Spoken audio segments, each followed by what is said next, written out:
Bison futé nous le rappelle, route surfréquentée l'été égale danger. D'autant que, vous le savez, cet été, 8 Français sur 10 partiront en France, mais surtout avec leur voiture. Est-ce que vous avez constaté qu'il y avait plus de monde sur la route? Dites-nous, des comportements plus dangereux, plus d'excès de vitesse. Je vous attends sur ces sujets au 32-16. En cette veille de départ en vacances, les contrôles routiers se multiplient.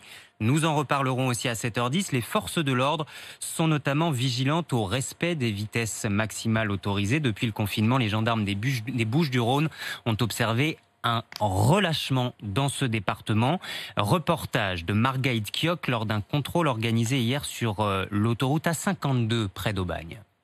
Vous étiez contrôlé à la vitesse de 156 km/h en France. Sandra revient d'une virée shopping avec des amis. Pour expliquer son excès de vitesse, elle plaide un moment d'inattention. Je roule très peu et là justement c'était la journée où on allait faire les soldes assez loin de notre domicile.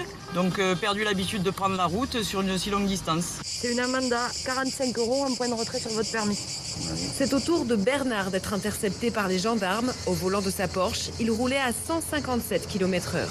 Avec ce genre de voiture, il faut rester très vigilant, c'est de ma faute. Si je reste pas les yeux sur le compteur, même en 6e, à 2000 tours, vous êtes au-dessus de la vitesse.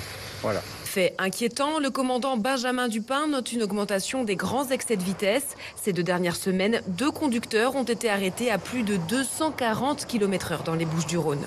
Dans la période de confinement, on a constaté une recrudescence vraiment importante des très grands excès de vitesse. Le fait qu'il y ait moins de personnes sur les autoroutes, certains usagers ont vraiment accéléré.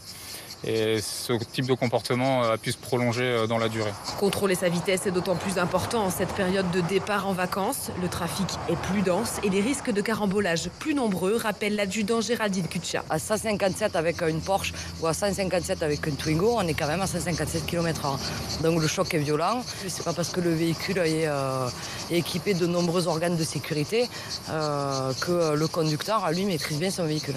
Pour rester concentré sur la route et éviter les excès de vitesse dus à un manque de vigilance, les gendarmes conseillent de faire des pauses régulières pendant tout le trajet.